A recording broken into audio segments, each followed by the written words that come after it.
दोस्तों, राजनीति की दुनिया में कई बार एक छोटी सी तस्वीर, एक अधूरा सा वीडियो या कुछ सेकंड का कोई दृश्य ऐसा तूफान खड़ा कर देता है कि उसके पीछे छुपी पूरी कहानी अचानक लोगों की दिलचस्पी का केंद्र बन जाती है। और इन दिनों ऐसा ही कुछ हुआ जब कैमरों ने एक ऐसा पल कैद किया जिसने सोशल मीडिया पर सवालों की बाढ़ ला दी। देश के प्रधानमंत्री एक कार्यक्रम में मौजूद थे। चारों तरफ बड़े नेता, मंत्री और कैमरों की चमक थी। उसी भीड़ में एक महिला नेता फोल्डेड हैंड्स के साथ मुस्कुराते हुए नमस्कार करती नजर आईं। लेकिन अगले ही पल लोगों की नजर एक ऐसी चीज पर टिक गई जिसने इंटरनेट पर नई बहस छेड़ दी। लोग पूछने लगे, आखिर प्रधानमंत्री ने उनकी तरफ देखा क्यों नहीं?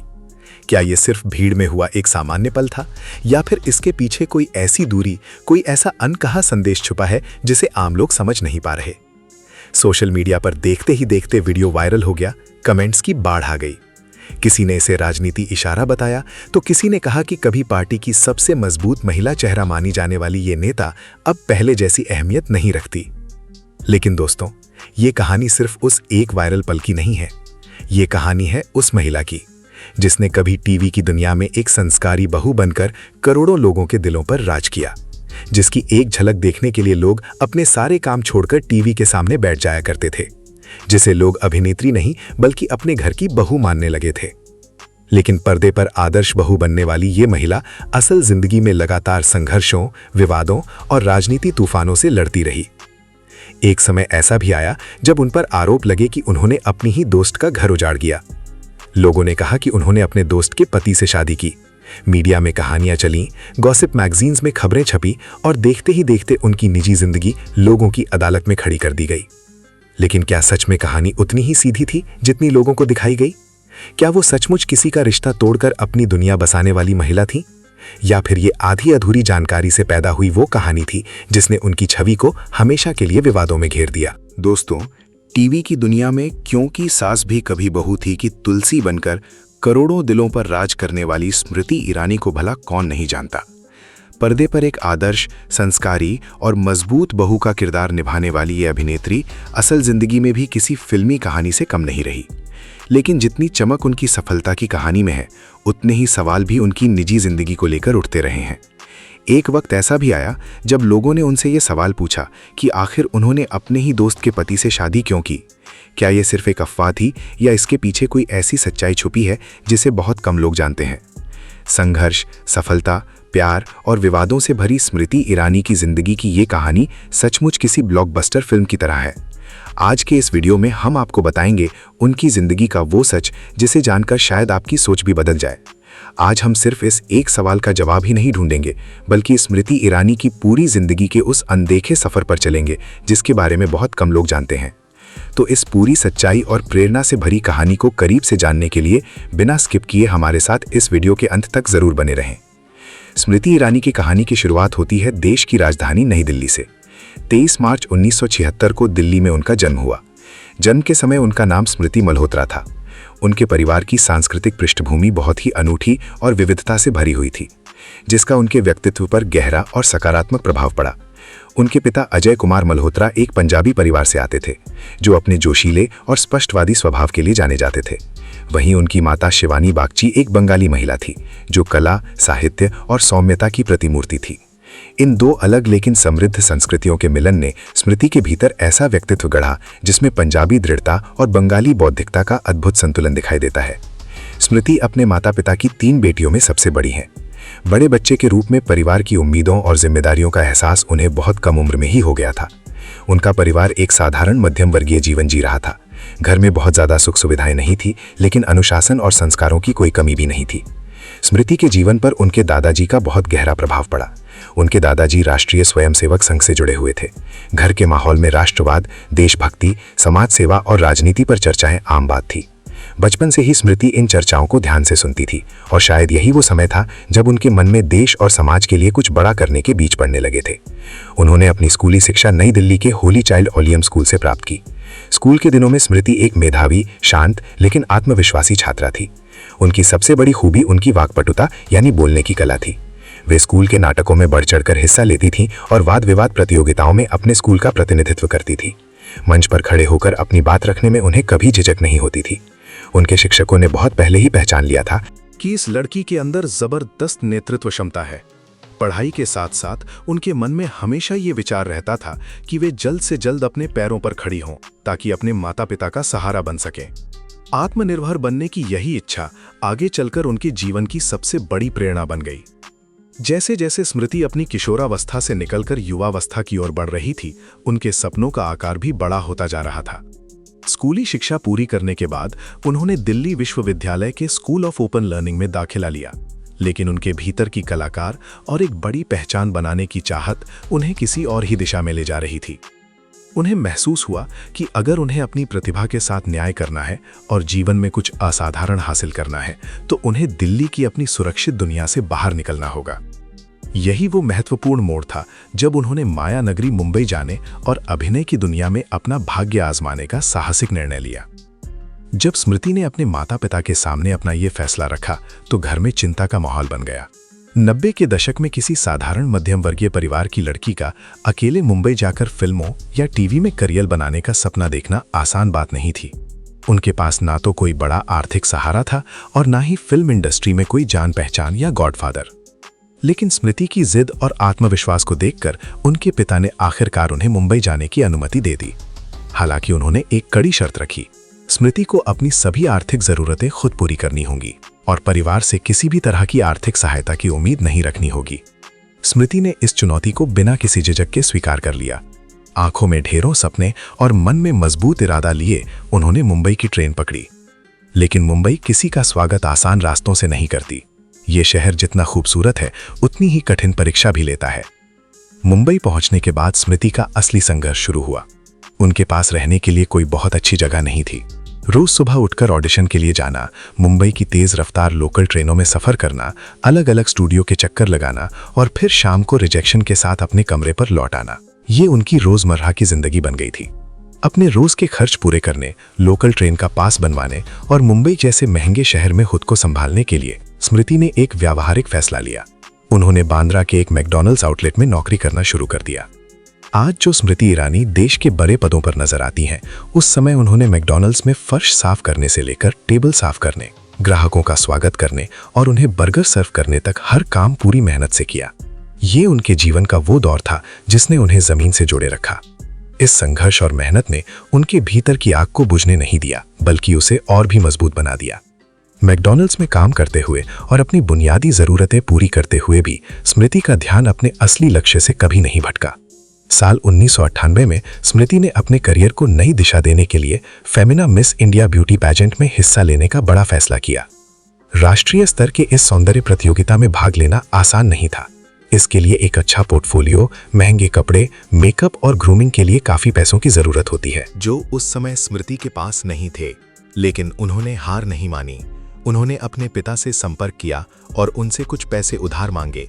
साथ ही ये वादा भी किया कि वे ये पैसा अपनी कमाई से वापस लौटा देंगे। मिस इंडिया 1998 के मंच पर स्मृति ने अपने आत्मविश्वास, बुद्धिमत्ता और हाजिर जवाबी से सभी का ध्यान अपनी ओर खींच लिया। अपनी इसी प्रतिभा के दम पर वे उस साल की टॉप फाइनलिस्ट्स की सूची में जगह बनाने में सफल रहीं। हालांकि मुख्य ताज उनके सिर पर नहीं सज सका, लेकिन इस मंच ने उन्हें वो पहचान और एक्सपोजर दे दिया जिसकी उन्हें सबसे ज्यादा जरूरत थी। उन्हें उम्मीद थी कि अब मनोरंजन उद्योग के दरवाजे उनके लिए खुल जाएंगे, लेकिन हकीकत उनके अनुमान से बिल्कुल अलग थी। मिस इंडिया की फाइनलिस्ट बनने के बावजूद उन्हें काम के लिए काफी संघर्ष करना पड़ा। अनगिनत ऑडिशन देने के बाद भी उनके हिस्से में बार बार रिजेक्शन ही आ रहा था। कई बड़े निर्माताओं और कास्टिंग डायरेक्टर्स ने उन्हें ये कहकर मना कर दिया कि उनकी पर्सनैलिटी फिल्मों या टेलीविजन की मुख्य अभिनेत्री के लिए उपयुक्त नहीं है। कई बार तो उनके वजन और चेहरे को लेकर भी नकारात्मक टिप्पणियां सुनने को मिली। कोई और होता तो शायद हार मानकर घर लौट जाता, लेकिन स्मृति ने हार नहीं मानी। उन्होंने इन रिजेक्शंस को अपनी कमजोरी नहीं बनने दिया,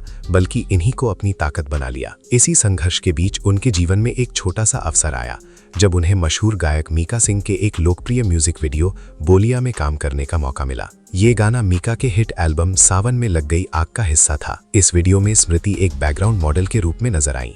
हालांकि ये कोई बड़ा ब्रेक नहीं था, लेकिन कैमरे के सामने काम करने और एक पेशेवर सेट पर अनुभव लेने का ये उनका पहला मौका था। इससे उनका आत्मविश्वास काफी बढ़ गया। कहते हैं जब रात सबसे ज्यादा अंधेरी होती है तभी सवेरा होने वाला होता है। स्मृति के जीवन में भी वो सुनहरा सवेरा साल 2000 में आया। वे लगातार ऑडिशन दे रही थीं और काम की तलाश में भटक रही थीं। इसी दौरान उनकी किस्मत उन्हें भारतीय टेलीविजन की दुनिया की मशहूर निर्माता एकता कपूर के प्रोडक्शन हाउस बालाजी टेलीफिल्म्स तक ले गईं। उस समय एकता कपूर स्टार प्लस के लिए एक नए पारिवारिक धारावाहिक की तैयारी कर रही थीं। उन्हें अपने इस शो के लिए एक ऐसे नए चेहरे की तलाश थी जो भारतीय परंपरा, आदर्शों और पारिवारिक मूल्यों को पर्दे पर सच्चाई के साथ निभा सके। जब ऑडिशन के दौरान एकता कपूर की नजर स्मृति पर पड़ी तो उन्हें उस साधारण सी दिखने वाली लड़की की आंखों में एक अलग ही चमक और आत्मविश्वास नजर आया। लेकिन ये रास्ता बिल्कुल भी आसान नहीं था। बालाजी टेलीफिल्म्स की क्रिएटिव टीम के कई सदस्य स्मृति को इस महत्वपूर्ण मुख्य भूमिका के लिए कास्ट करने के पक्ष में नहीं थे। उनका मानना था कि स्मृति के चेहरे पर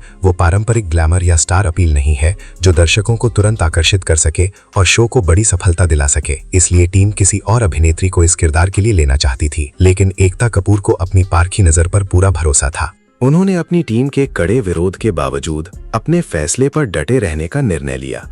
कहा जाता है कि एकता कपूर ने एक प्रसिद्ध ज्योतिषी से भी इस नए चेहरे के बारे में सलाह ली थी। ज्योतिषी ने स्मृति की कुंडली और व्यक्तित्व को देखकर भविष्यवाणी की कि ये लड़की न केवल इस शो को ऐतिहासिक ऊंचाइयों तक पहुंचाएगी बल्कि खुद भी एक बहुत बड़ी स्टार बनेगी। आखिरकार एकता कपूर ने अपनी टीम की आपत्तियों को नजरअंदाज करते हुए स्मृति ईरानी को अपने नए धारावाहिक की मुख्य अभिनेत्री के रूप में चुन लिया। इसके बाद टेलीविजन स्क्रीन पर वो शो आया जिसने भारतीय मनोरंजन जगत के कई रिकॉर्ड तोड़ दिए।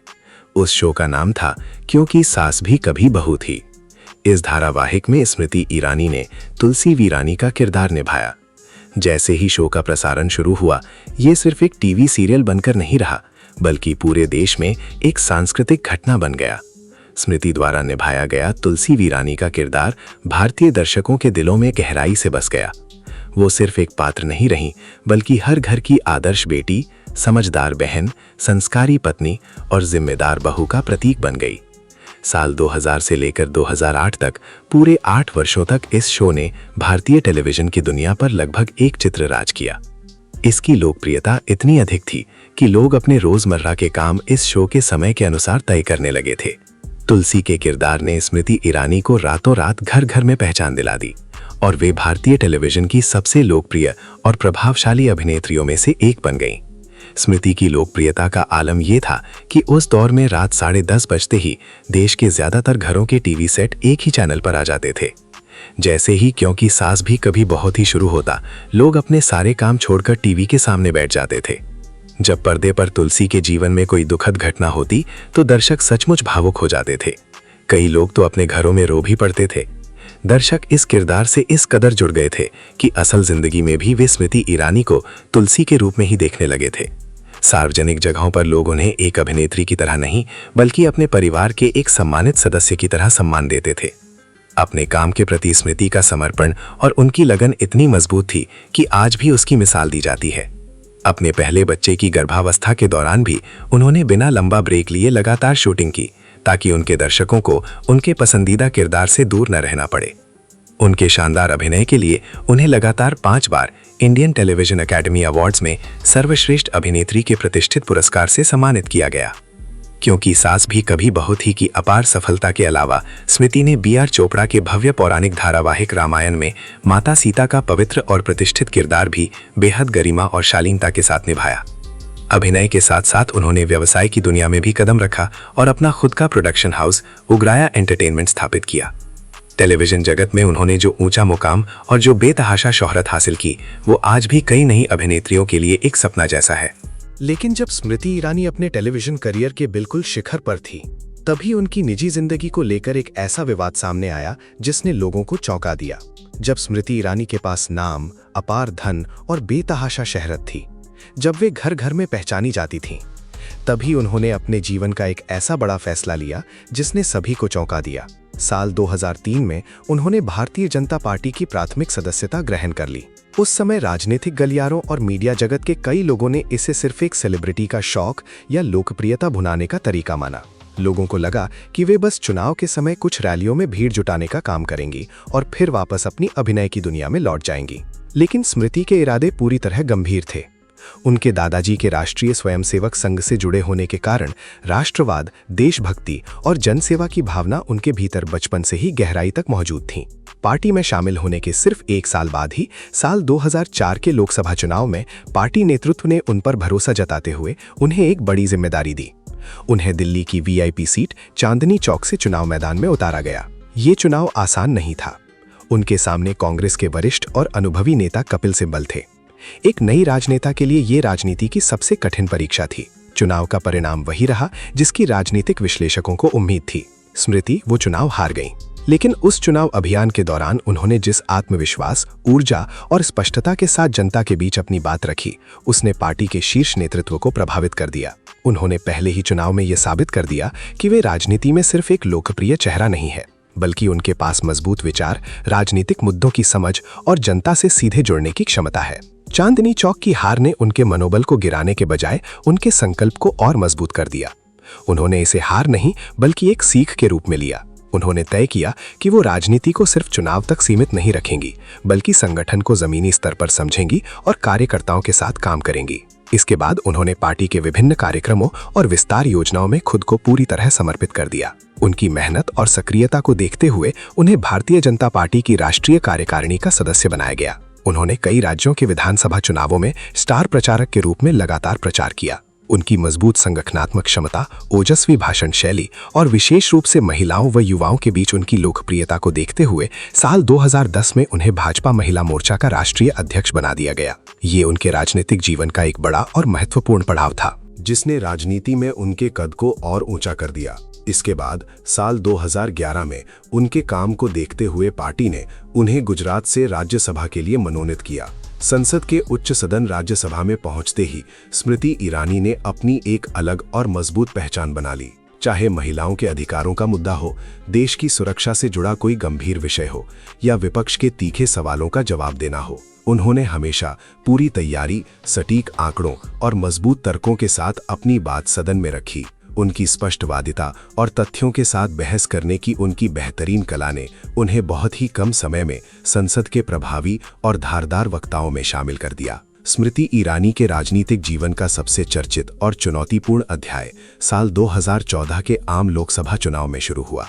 पार्टी ने उन पर बड़ा भरोसा जताते हुए उन्हें उत्तर प्रदेश की high profile Amethi Lok Sabha seat से उम्मीदवार बनाया। अमेठी कोई सामान्य चुनाव क्षेत्र नहीं था।